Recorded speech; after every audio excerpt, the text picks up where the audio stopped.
YouTube. Quelle facilité. Gagner du pognon, de la thune, la moula, sans bouger un doigt. Profitons. Alarme vidéo. Oh putain, non, on m'avait pas prévenu. Merde, faut cachez tout.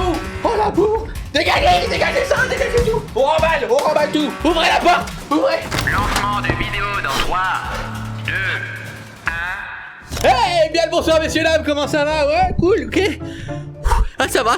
C'est bon, la vidéo vient de commencer juste là, c'est bon? Du putain de boîte palette recyclable. Merde, pourquoi l'argent est si tabou en France? Moi je voudrais montrer à mes abonnés mes 2 nouvelles Lamborghini, mon nouveau yacht, mon palace. Si seulement cette blague pouvait être vraie. Pourquoi je ne suis pas un youtubeur américain avec des millions de dollars? Par pitié, Red Shadow Legend vient me sauver. Messieurs dames, bonsoir. Là c'est la vraie intro. Je sais pas, des fois je m'arrête jamais en fait. Je sais pas comment m'arrêter. Aujourd'hui on va parler d'un sujet qui est très intéressant. La réussite, l'argent et aussi YouTube. On va parler d'un sujet que je ne connais pas. Je parle de YouTube, je suis youtubeur, donc je veux dire, ça fait sens. Alors comme d'habitude, on va essayer de regarder des trucs un petit peu marrants, hein, quand même. On va se foutre de la gueule un peu des gens. C'est la base. Mais on va aussi parler sérieusement parfois. Parce que vous savez, derrière ce youtubeur se cache un homme, un vrai. Et j'ai besoin d'échanger, moi. Bon, vous le savez, sur YouTube, il y a eu vraiment des explosions des gens qui sont devenus, mais ultra riches. Alors en France, on le sait, l'argent, c'est un petit peu compliqué. C'est un peu tabou. Alors limite en France le game ça va être de cacher un petit peu tout ça. On va pas trop en parler. Limite si je mets par exemple ma nouvelle voiture. Bon ça va, on est quand même sur des Tesla. Là on est sur une destruction de Clio. Donc voilà sa nouvelle voiture. C'est une très belle voiture en tout cas. Très belle voiture. Une belle petite Peugeot. Ah ça c'est bien français. Ah on est au pays là hein. La France. Ça va tu vois. Mais par contre si tu mets my new car, on est sur autre chose. Oh là Lamborghini. Il y a que des Lambos. Il y en a partout. Regardez ils achètent que des Lambos. Les Américains ils arrivent, bam, ils lâchent le pognon, ils roulent en Lamborghini, ils sont là, ils achètent des manoirs. Moi je suis toujours locataire, j'ai pas de maison, j'ai pas de voiture, je suis nul comme youtubeur, putain, merde. J'ai ce décor, ok. On a été chercher des palettes derrière Conforama, ça nous a rien coûté. Alors aujourd'hui on va faire un tour d'horizon justement. Que font les youtubeurs de leur argent? On doit savoir, je dois savoir. Dites-moi en commentaire, qu'est-ce que je dois faire? Bon j'ai une chose à faire, je crois que ça va me coûter très cher de l'ouvrir, je sais pas pourquoi. Moi j'ai économisé mon argent, j'ai fait mes petites OP pour préparer quelque chose de gros, voilà c'est dit. Et vous pouvez être sûr que ça va arriver. Ah ça prend du temps hein. Ah je peux vous dire, des OP ça y va. Ça prend du temps, hein, des années de travail. Alors on va forcément aller aux États-Unis parce qu'en France on va pas trouver grand chose. Et aux US, boum. Oh là là là là. Lui c'est Jeffree Star, 17 millions d'abonnés. Regardez cette maison. Oh my god you guys. Non mais rien que l'extérieur, c'est indécent. Mais c'est quoi, c'est un hôtel le truc? Ah ouais ils ont 40 000 caméras, c'est bien. Il y a un parking devant chez lui. Combien d'OP t'as fait pour avoir ça? This is gonna be the full like art room. Mais c'est une salle pour ses chiens. C'est encore plus grand que mon setup. C'est indécent. C'est l'indécence totale. Donc après il faut savoir que lui par exemple a une grosse marque aussi de cosmétiques. Donc ça peut lui rapporter pas mal. Bon pour l'instant j'ai pas de voiture, j'ai pas de maison, j'ai pas de merch. Merde. Mais j'ai une porte. Hé Attends ouais non il y a encore des trucs. Oh il y a un ascenseur. Mais il a un cinéma. Mais moi on ferait des LAN. Wouah, mais c'est quoi ça? C'est l'indécence totale. Oh là là, son garage, mais regardez les voitures. Mais en fait c'est GTA. Moi j'ai ça sur GTA. Ah c'est vraiment à l'américaine quand il est vraiment là. Mais t'as combien de voitures? Oh là là, c'est vraiment une question compliquée. Je peux pas vraiment te dire une Lamborghini, une supercar, Tesla. C'est un film, c'est ouf. Attends, je veux juste voir le ratio like. Oh. Ah ouais, 1 million de likes. Et tu vois, je pense que tu fais ça en France, à mon avis, la personne se fait un peu allumer, je pense. Bon non, bon là on a compris, c'est l'indécence totale. Il y en a toujours plus. Rien que le manoir de Jeffree Star coûte 14 millions de dollars. Alors Logan Paul, bien évidemment, 22 millions d'abonnés. Logan Paul, avec sa villa, alors lui, sa villa, elle coûterait 6 millions. Regardez, c'est vraiment à l'américaine, j'adore. On se croirait vraiment sur MTV. At 22 years old, I bought my first house for $6.5 million. Jamais tu fais ça, je pense que tu fais ça en France, mais les gens, mais ils te brûlent en fait. On ressort les guillotines à l'ancienne. Alors moi en fait, j'ai 22 ans et je viens d'acheter une villa à 6,5 millions de dollars.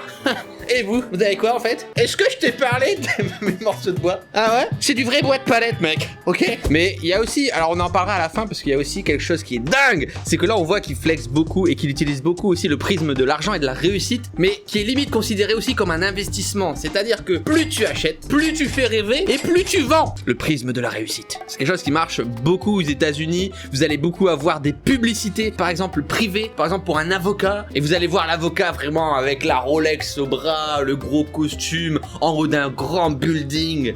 Mais si cet avocat a une Rolex et un grand building et un beau costume, c'est forcément qu'il est bon. J'achète, monsieur. Non, dites pas plus. The double decker, it looked like this right here, which is still great. Il vient d'acheter une bague à 5000 $ pour son perroquet. Là, je suis pas bon, là. J'ai pas les codes de YouTube. Parce que moi, tout ce que j'ai acheté, c'est des pétards Bison 4 pour Buzz. Ah! Et j'aurais dû lui acheter une bague en diamant. Ça aurait marché. La vidéo aurait fait des vues. Ah ouais. Il fait authentifier les diamants. Ah mais oui d'accord, c'est les bagues d'authentification, les trucs comme ça. Mais laissez le perroquet tranquille. Ok, allez, ça part. Danny Duncan, 4 millions. Oh! Alors attendez, là je vais être dégoûté. Il a presque le même nombre d'abonnés que moi. Et là je pense que la différence, elle va être monstrueuse. Bienvenue en France, messieurs, dames. Waouh! J'aime beaucoup son titre. Bon là c'est vraiment Jackie style hein, quand même. Je vais rien dire parce que moi j'ai fait un truc un peu comme ça.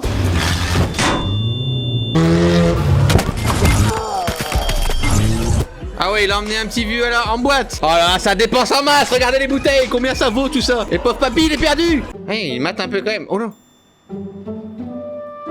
What the fuck. J'ai trop d'US pour moi. J'ai eu ma dose américaine. What? Yes, that's destiny. God damn. Oh my god! La Tesla! Et il se marre! Ils viennent d'exploser le toit d'une Tesla. Oh, ils sont en train de couper le toit de la Tesla, mais c'est marrant parce que on a le même nombre d'abonnés. On a fait des choses très similaires, mais pas du tout avec les mêmes moyens. Donc lui, il est en train de découper le toit d'une Tesla. Moi, j'ai coupé le toit d'une Multipla.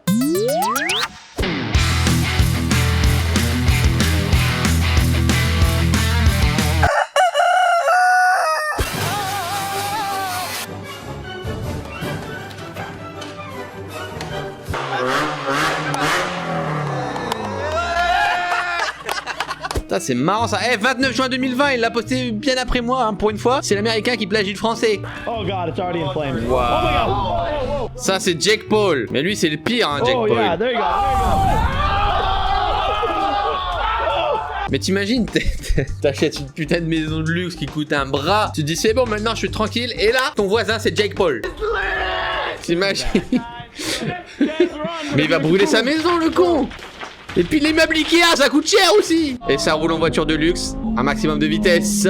Et il roule en lambeau, il roule à 3000. Bon là, c'était vraiment la partie flex, tu vois, les excentriques, les mecs qui dépensent en masse. Et là, on va passer à une partie intéressante et vous connaissez certainement MrBeast, 41 millions d'abonnés. Alors lui, c'est un autre délire. J'ai dépensé 800 000 $, j'ai dépensé 1 million, 600 000, 50 000, 100 000. Alors lui, justement, a utilisé la technique dont on a parlé un petit peu avant, qui est de dépenser plus pour aussi peut-être gagner plus. Nous en France jusqu'à présent, même partout ailleurs sur YouTube, on était plus en mode je vais dépenser pour créer un projet, pour créer une structure. On est à la française, tu vois, nous on se structure, on va monter des projets sur le long terme. Non, lui c'est vraiment juste, il y a une vidéo, il y a 1 million $, baf, il met tout dedans et c'est fini, basta. La vidéo d'après on passe à autre chose. Mais grâce à ces projets là, c'est vrai que maintenant on se dit mais oui, on peut investir dans une vidéo en fait. On n'a pas besoin de créer des projets derrière, d'avoir des trucs sur le long terme. Juste misons tout sur une vidéo qui va être incroyable. Les gens ils vont kiffer, on va faire des trucs de fou et ça peut le faire. Peut-être que sur le long terme ça va marcher et ça va aider la chaîne à progresser. Donc ça va, c'est pas non plus stupide de faire ça. Donc il a vraiment fait des projets de ouf et il a aussi réussi à faire des projets plus humanitaires, à récolter de l'argent. Regardez, il a collecté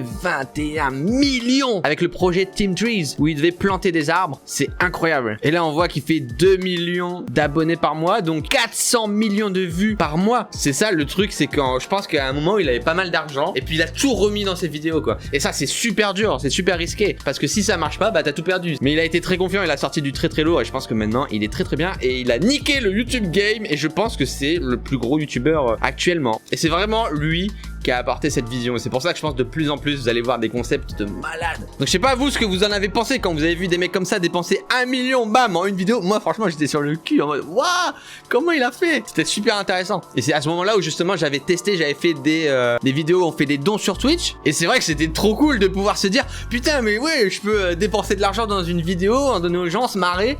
Et honnêtement moi personnellement avant j'osais vraiment pas quoi. Il y a un truc où vraiment je l'ai fait, c'était sur le case opening, mais c'était juste par pur kiff parce que j'adorais ça et surtout je connaissais ça et je le faisais hors vidéo. Bon après c'est beaucoup centré autour de l'argent, il y a toujours des millions de dollars. C'est comme je dis, c'est encore une fois, c'est très à l'américaine, mais je pense qu'en France ça marchera aussi parce que c'est déjà le cas dans les émissions en fait. Toutes les émissions télé, à la télé, il y a toujours ça, il y a toujours ce prisme du gain. Les gens sont intéressés par ça. Dites-moi ce que vous en pensez sur ce niveau-là, je serais curieux de connaître l'avis français par exemple. Bon là encore une fois, c'est à l'échelle américaine donc ça sera jamais autant je pense. En France, c'est personne qui aura autant de budget. Là par exemple, on voit la fortune estimée des youtubeurs. Markiplier, les gamers en force. Allez mon petit, t'es grand aujourd'hui, t'es grand. Vanos, t'es grand. Donc là c'est vraiment les débuts en 2014. Il y a PewDiePie qui était déjà estimé multimillionnaire et un des youtubeurs les plus riches au monde, c'est un enfant, c'est Ryan. Ouais, on voit il commence à perdre des places. Là regardez comme les enfants là, les enfants ils arrivent en masse. Bon encore une fois c'est que des estimations hein. Donc mais bon ça montre justement un peu une échelle quoi. Y a pas de français.